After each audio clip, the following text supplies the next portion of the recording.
Good afternoon. Thank you very much.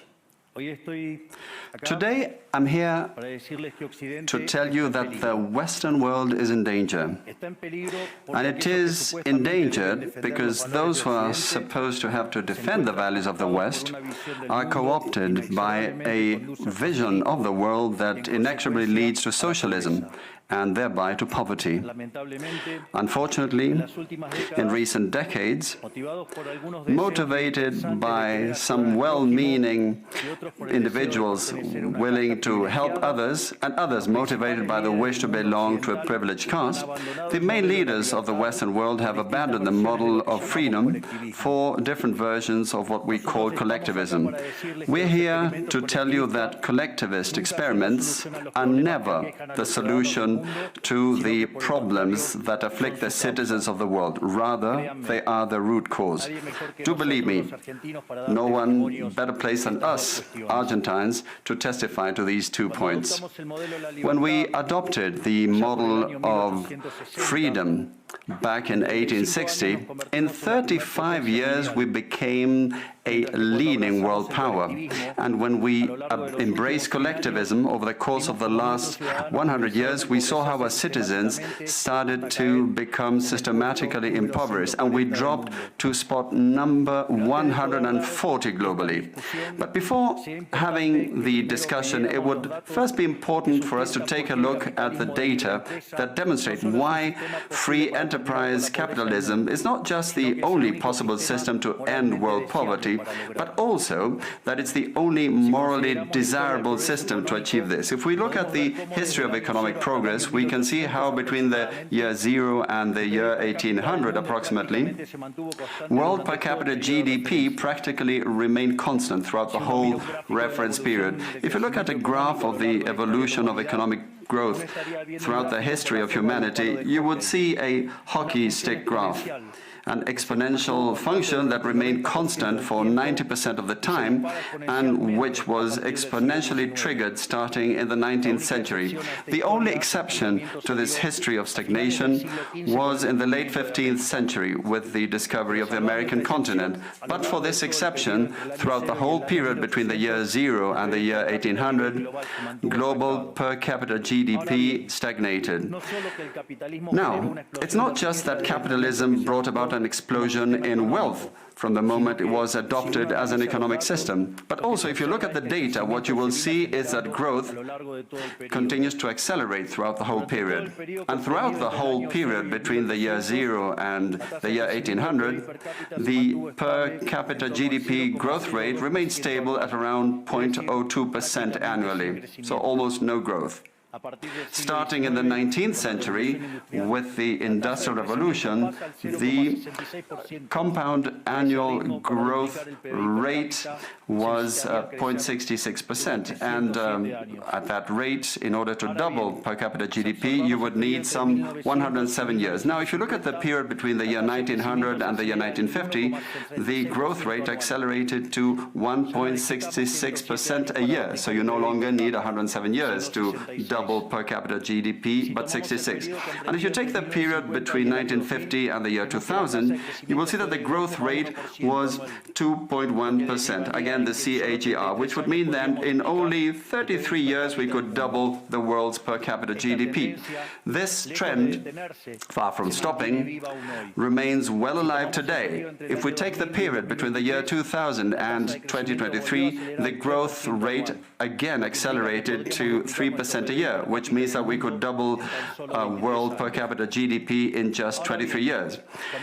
That said, when you look at per capita GDP since the year 1800 and until today, what you will see is that after the Industrial Revolution, global per capita GDP multiplied by over 15 times, which meant a boom in growth that lifted 90% of the global population out of poverty. We should remember that by the year year 1800, about 95% of the world's population lived in extreme poverty, and that figure dropped to 5% by the year 2020, prior to the pandemic. The conclusion is obvious.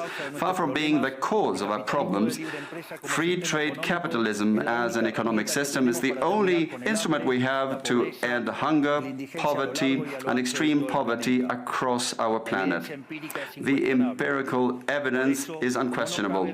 Therefore, since there is no doubt that free enterprise capitalism is superior in productive terms, the left-wing doxa has attacked capitalism, alleging matters of morality, saying, that's what the detractors claim, that it's unjust. They say that capitalism is evil because it's individualistic, and that collectivism is good because it's altruistic, of course, with the money of others. So they therefore advocate for social justice. But this concept, which in the developed world became fashionable in recent times, in my country has been a constant in political discourse for over 80 years. The problem is that social justice is not just, and it doesn't contribute either to the general well-being. Quite on the contrary, it's an intrinsically unfair idea because it's violent. It's unjust because the state is financed through tax, and taxes are collected coercively. Or can any one of us say that they voluntarily pay taxes? Which means that the state is financed through coercion, and that the higher the tax burden, the higher the coercion, and the lower the freedom. Those who promote social justice, the advocates, start with the idea that the whole economy is a pie that can be shared differently. But that pie is not a given. It's wealth that is generated in what Israel Kirzner, for instance, calls a market discovery process. If the goods or services offered by a business are not wanted, the business will fail unless it adapts to what the market is demanding. If they make a good quality product at an attractive price, they will do well and produce more. So the market is a discovery process in which the capitalists will find the right path as they move forward. But if the state punishes capitalists when they're successful and gets in the way of the discovery process, they will destroy their incentives, and the consequence is that they will produce less, the pie will be smaller, and this will harm society as a whole. Collectivism, by inhibiting these discovery processes and hindering the appropriation of discoveries, ends up binding the hands of entrepreneurs and prevents them from offering better goods and services at a better price. So how come that academia, international organizations, economic theory and politics demonize an economic system that has not only lifted out of extreme poverty 90% of the world's population, but has continued to do this faster and faster, and this is morally superior and just. Thanks to free trade capitalism, it is to be seen that the world is now living its best moment. Never in all of mankind's or humanity's history has there been a time of more prosperity than today. This is true for all. The world of today has more freedom, is rich, is more peaceful and prosperous. And this is particularly true for countries that have more freedom and have economic freedom and respect the property rights of individuals, because countries that have more freedom are 12 times richer than those that are repressed, and the lowest decile in terms of distribution in free countries are better off than 90% of the population of repressed countries, and poverty is 25 times lower, and extreme poverty is 50 times lower. And citizens in free countries live 25% longer than citizens in repressed countries. Now, what is it that we mean when we talk about libertarianism? And let me quote the words of the greatest authority on freedom in Argentina, Professor Alberto Venegas Lynch Jr., who says that libertarianism is the unrestricted respect for the life project of others, based on the principle of non-aggression, in defense of the right to life, liberty and property. Its fundamental institutions being private property, markets free from state intervention, free competition, the division of labor, and social cooperation, as part of which success is achieved only by serving others with goods of better quality or at a better price. In other words, capitalists Successful business people are social benefactors who, far from appropriating the wealth of others, contribute to the general well-being. Ultimately, a successful entrepreneur is a hero. And this is the model that we are advocating for the Argentina of the future, a model based on the fundamental principles of libertarianism, the defense of life, of freedom, and of property.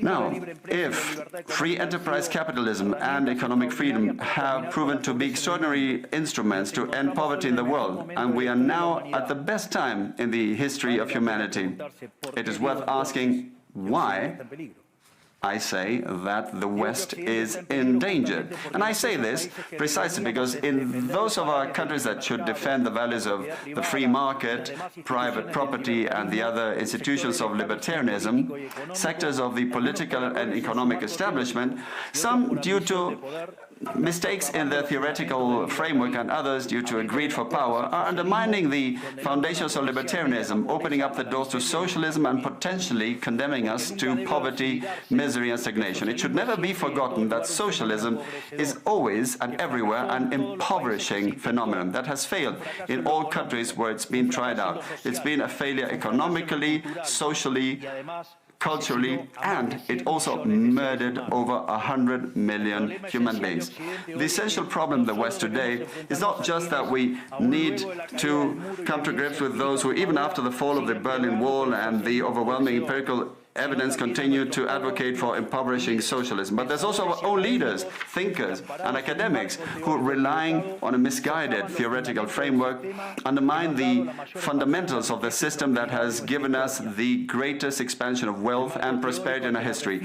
The theoretical framework to which I refer is that of neoclassical economic theory, which designs a set of instruments that unwillingly, or without meaning to, ends up serving the intervention by the state, socialism, and social degradation. The problem with neoclassicals is that the model they fell in love with does not map reality, so they put down their mistakes to supposed market failures rather than reviewing the premises of the model. On the pretext of a supposed market failure, regulations are introduced which only create distortions in the price system, prevent economic calculus, and therefore also prevent saving, investment, and growth.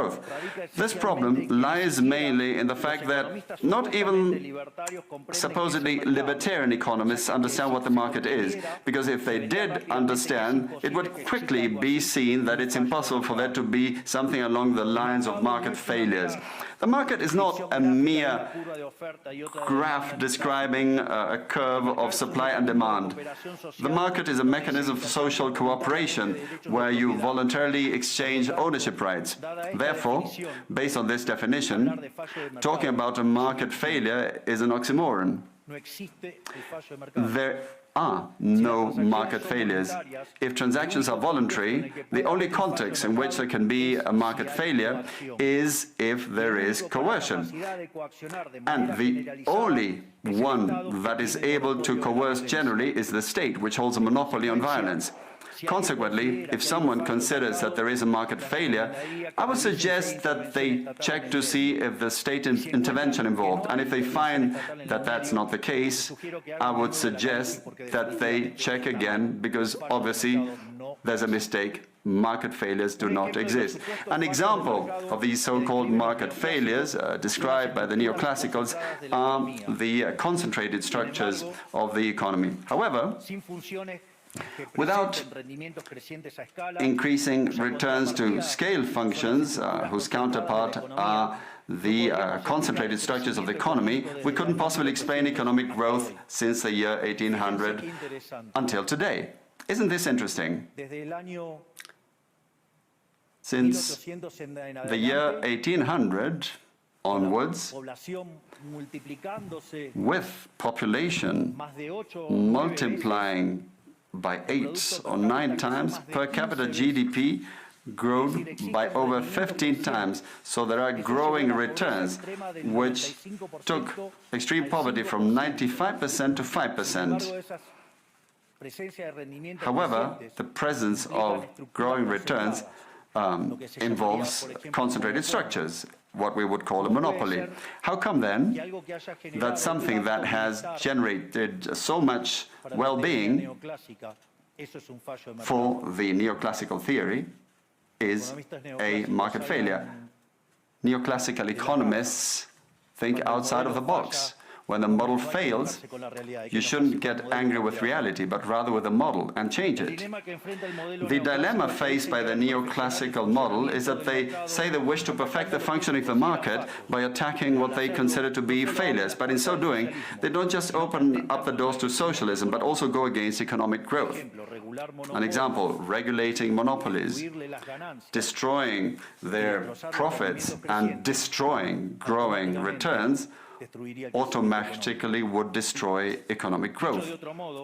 In other words, whenever you want to correct a supposed market failure inexorably, as a result of not knowing what the market is, or as a result of having fallen in love with a failed model, you are opening up the doors to socialism and condemning people to poverty.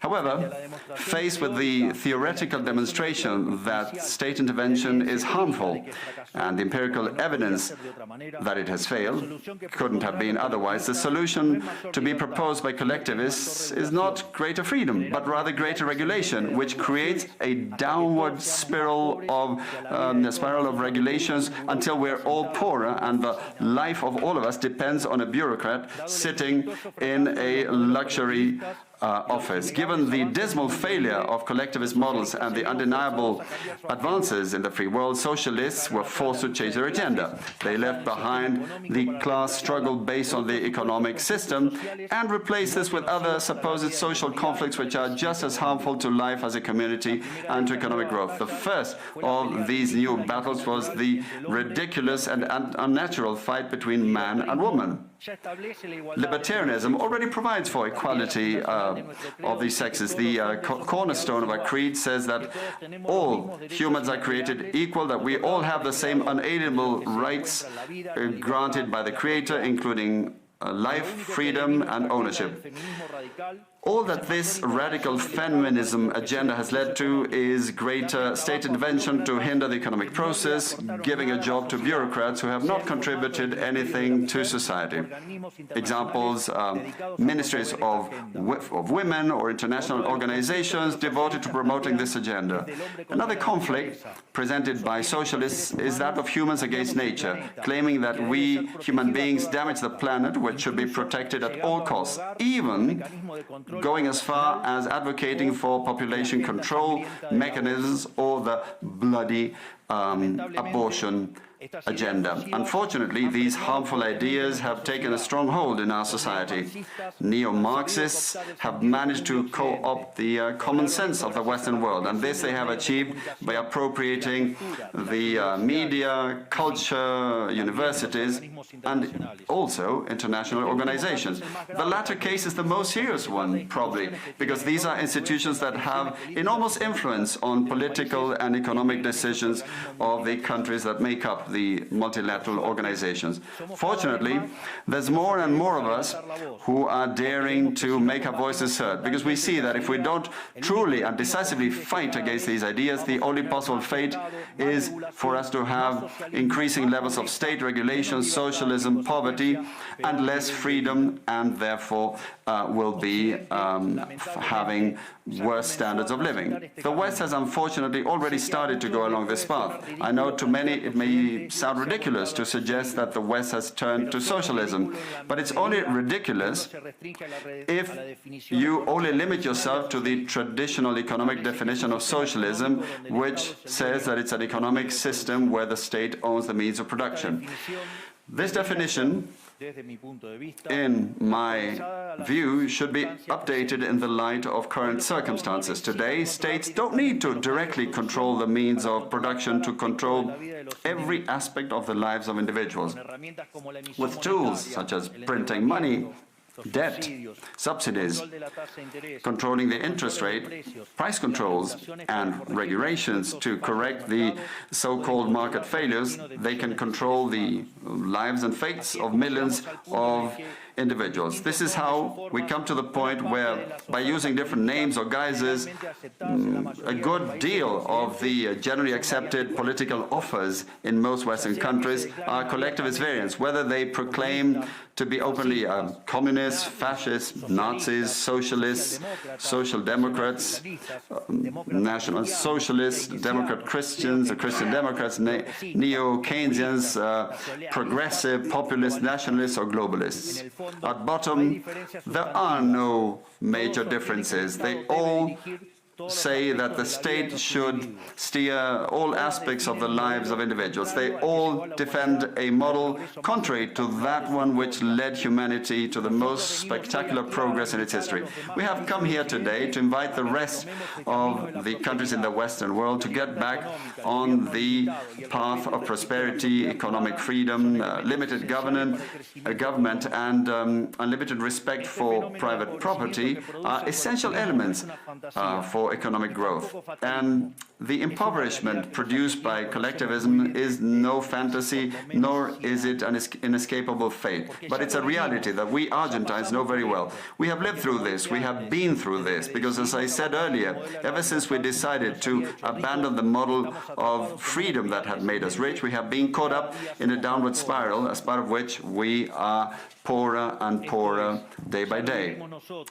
So this is something we have lived through, and we are here to warn you about what can happen if the countries in the Western world that became rich through the model of freedom stay on this path of servitude. The case of Argentina is an empirical demonstration that no matter how rich you may be, or how much you may have in terms of natural resources, or how skilled your population may be, or educated, or how many bars of gold you may have in the central bank, if measures are adopted that hinder the free functioning of markets, free competition, free price systems, if you hinder trade, if you attack private property, the only possible fate is poverty. Therefore, in concluding, I would like to leave a message for all business people here and for those who are not here in person but are following from around the world. Do not be intimidated either by the political class or by parasites who live off the state. Do not surrender to a political class that only wants to stay in power and retain its privileges. You are social benefactors, you're heroes, you're the creators of the most extraordinary period of prosperity we've ever seen. Let no one tell you that your ambition is immoral. If you make money, it's because you offer a better product at a better price, thereby contributing to general well-being. Do not surrender to the advance of the state. The state is not the solution. The state is the problem itself. You are the true protagonists of this story. And rest assured that as from today, Argentina is your staunch, unconditional ally. Thank you very much, and long live freedom. Damn it.